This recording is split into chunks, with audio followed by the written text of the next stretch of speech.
Are you aware of what's typically on your mind before you engage with something?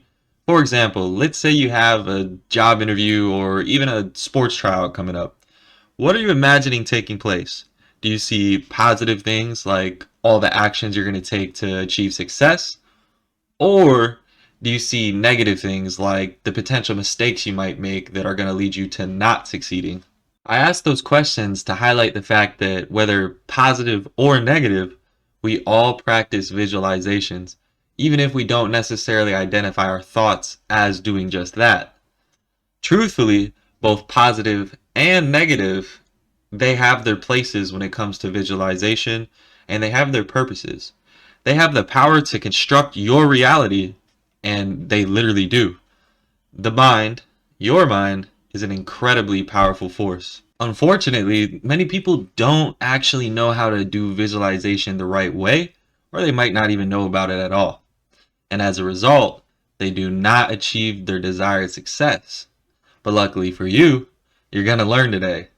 In today's video, I'm going to be going over the importance of visualization and how to do it properly. And I'm going to be doing this by providing you a little bit of my personal example, a more famous example, and then I'm also going to get into a little bit of the research behind visualization. So, what is visualization? I would imagine that we all have kind of a basic understanding of it, right? But let's just make sure we're all on the same page. So, visualization is kind of like a mental rehearsal where you're vividly picturing yourself achieving the goal or doing the actions of getting to the goal, right? So, if we're using the example of an interview, you're going to imagine yourself, I'm going to look like this, I'm going to talk like this. This is kind of like the tone or the energy that I'm going to bring. I'm going to be confident. And then you're going to also think like, I'm impressing the person that's interviewing me. This is what our interaction is going to be like. And you're pretty much just seeing it going well. You're visualizing going it well. So that way your brain's like, oh, I've been here before. I know what I need to do. And this is how I do it. It's like a simulation. That's an even better word than rehearsal. So this simulation, this mental imagery, is tapping into the power of your mind to influence both your actions and your outcomes. Now, when you do this correctly, it's going to help you steer yourself towards success by mentally preparing you for the challenges that you're going to face. Now, let's be clear. Visualization is not a super psychic ability, and it's not some type of dark magic, or at least I don't think it is. I don't know. The person who told me about it could have been lying to me, but it's simply just, it showcases the power of the human mind. And just look all around the world, right? There's skyscrapers, beautiful parks, we're curing diseases, we have computers. I'm talking to you through YouTube, right? People had to visualize this and then they had to take action to bring it into reality. But without the visualization, without the mental picture of what they want to do, what they want to create, it might not have been a thing. And that is where we find the formula for success. It requires both thought and action. Now, the thought is like the precursor to the action. It's pretty much the foundation of your action. If you have the right thoughts, you're much more likely to make the right actions. So I have always been an avid visualizer, whether it was daydreaming or thinking about whatever is going to happen. But the thing was, I'd been doing it a wrong way for most of my life. Much like the negative example that I talked about in the beginning about seeing it going wrong, that's kind of what I often found myself doing. I was usually visualizing all the things that would go wrong or how I would mess it up. And as a result, that's how things turned out. And it's not really surprising. It wasn't until I was about 20 years old that I made my first step towards conquering this problem by challenging my negative thoughts, which is also known as cognitive restructuring. Only then did I realize how much I was overemphasizing the negative things and outcomes. No matter what happened, I always ended up fine. And that was all cool. Challenging the negative thoughts is really the first step to kind of like understanding what's been going on in your mind, right? Like you've been giving into the negative things. But the first time I actually remembered practicing visualization was about a year ago. I was going to interview for this new position at my job, and part of it included training people. So we had this entire script. It was one page, front and back, pretty long, and you had to memorize the whole thing. And it was for Disney, so you kind of got to deliver it in a certain way. So I get there, I'm waiting for my interview. I'm just so anxious and like kind of shaky. I'm really nervous. And I had about 15 minutes before it was my turn to interview. And yeah, I was just freaking out. But then I saw the company's quiet room, which is just like a little separate room on the side where you can go in there and do some work or meditate, read, whatever you want to do. I used to nap in there more often than not. But once I was in there, I could not get my mind settled down. And the whole reason I went in there was to meditate. Luckily, I remembered this YouTube video I had seen like a couple weeks ago, I think, and it was about visualizations. So I was like, hey, I'll give it a shot. And I remember I vividly imagined what it would be like to walk into the interview room, the layout of the room, what the interviewers and expressions would be like. It was Disney, so oh boy, cheery, whatever. But and then I also imagined what my expressions and vibe would be like, and how I would read the script word for word with confident tonality. So after the longest 15 minutes of my life, I went into the interview room. I was greeted by the interviewers, and I gave an absolutely incredible performance. Looking back on it, it was like literally like I was a different person. Prior to going in there, I was just literally shaking with nervousness, but I get in there and just everything from the way I read the script, how I answered their interview questions, and the vibe that I created with them just was perfect. So I got the job, and I owe much of the credit to the power of visualization. Now, while I felt like I was a different person, by the end of that 15 minutes that I spent in that meditation room preparing myself, visualizing, I came out the same person. I didn't learn anything new. I didn't acquire any new skills or abilities. I just simply realized what was always inside me. And that might sound kind of like cringe, like, oh, it's all inside you, but literally, like, it is. I realized what I was capable of, and I brought that out of me. Since that moment, I've been consistently using visualization and seeing much better results in just everything in my life. But don't just take my word for it. My favorite example that shows the power of visualization is a story from Jim Carrey in, I think it was like the early 90s. And Jim was not the household name that he is today. He was broke, he had no work in Hollywood, but one day he was visualizing himself being the most successful and in-demand actor in Hollywood. In that moment, he wrote himself a $10 million check titled Acting Services Rendered. Fast forward 5 years later, and he found himself receiving a check for exactly $10 million after his performance on the movie The Mask. Then he did become the most successful and in-demand actor in Hollywood. I love Jim Carrey. I've seen so many clips of him just ever since he's broke out of Hollywood and just the way he thinks. And this is just another great story that he has. And that, my friend, is the power of visualization. Now, what's that? You think Jim Carrey and me are full of it? You still think visualization is just some spiritual woo-woo or mumbo jumbo? Well, think again, because I'm about to drop some science on your ass. So visualization is not just a buzzword, it's actually backed by pretty solid research. For instance, a study published by the National Institute of Health delved into how mental imagery or visualization can significantly impact motor skills.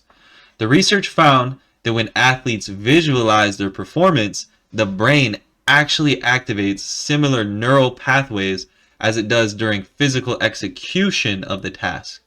That was a lot, but this means that visualization can effectively train the brain in the same way as actual practice, which enhances performance without actually having to physically strain yourself or run the reps. Additionally, the American Psychology Association highlights that visualization is more than just imagining success. It's about mentally rehearsing every step of a process. This kind of mental practice can help individuals prepare for challenging situations by doing it in an environment with less anxiety, and it also improves your focus.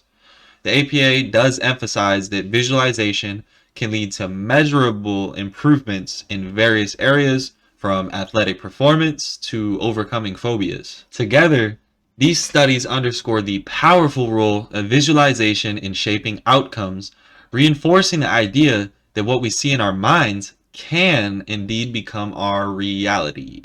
So all that sounds great, right? Now, I'm going to assume that the next thing you're probably thinking is, okay, you got my attention, but how do I actually practice visualization? And I want to emphasize the word practice here. Like anything, this is going to require consistency, effort, time, and you might not see results on your first try. It kind of depends on where you're at. Like in my case, I did find success the first time I did it, but I had already been studying things. I had already been working on my mental health. I had been exploring my spirituality, and I was pretty immature, still am, but I was working on it. So those things are all going to kind of influence where you're at with visualization and how well it's going to work for you. But with practice, it gets better. So number one, you want to start by setting your intention. Before you begin, just decide on a clear, specific goal or outcome that you want to focus on. Whether it's nailing the presentation, improving your performance in a sport, or just feeling more confident in general, having a clear intention is going to guide your visualization, and setting goals would help a lot with this as well. Number two, you want to find a quiet space. So just find a nice place where you're not going to be interrupted. It doesn't need to be a quiet room or something special, but just you want to sit comfortably, close your eyes, take a few deep breaths, and center yourself. This isn't about perfection, just find a decent place where you can relax and focus.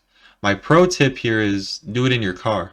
So sometimes I'll get to a place earlier than early, so maybe like 15 minutes or something, and I'll park a little bit further away and I'll do the visualization in the car. I'm isolated from people. It's, a little safe space. And then boom, you get out the car. You got the confidence from the visualization. You go right into what you're about to do. Number three, picture the scene.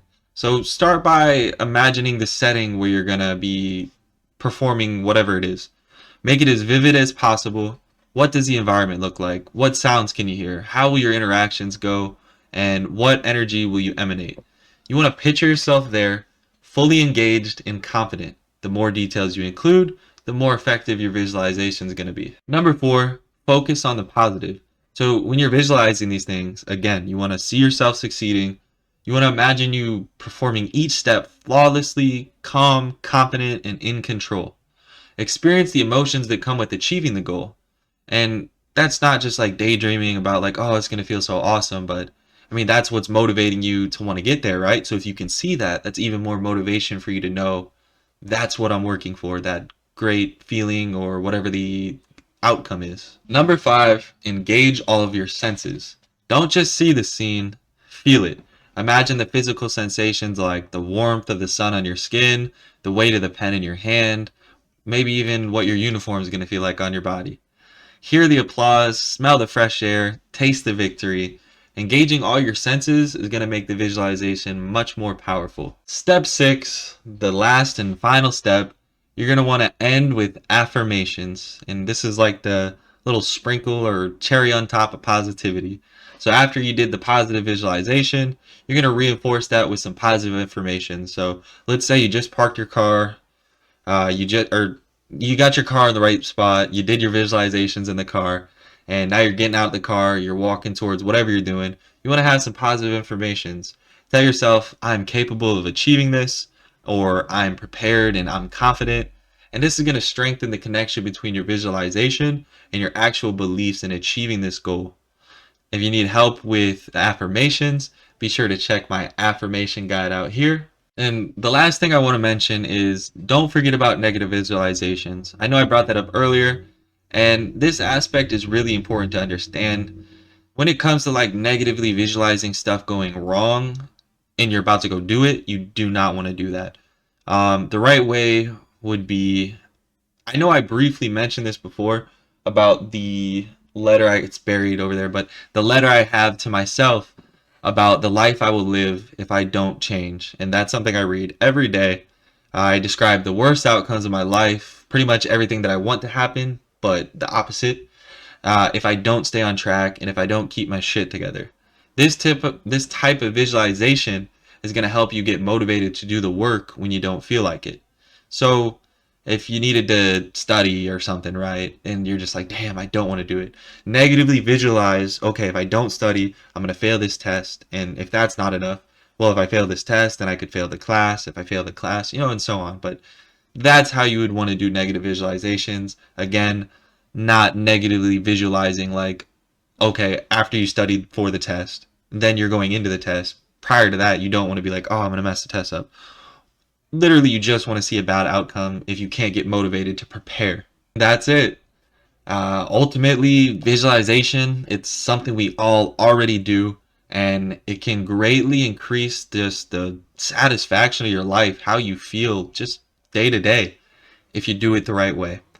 Hopefully today, after hearing the science, my examples, and the 6 steps that I just gave you, you start doing that stuff, you believe in it, and you're going to start seeing some very, very clear change in your life that you visualize in your head. It's going to just change your reality. So, what are you thinking about now? Are you ready to visualize that next avenue of success? I do hope so. I wish you all the best when it comes to your visualizations. And I appreciate you stopping in today, checking out the video. Again, I hope you found it useful. Let me know in the comment section below. Be sure to subscribe if you haven't yet. Hit that like button. And that's all the YouTube plug stuff I got. I'll see y'all in the next one. Take care.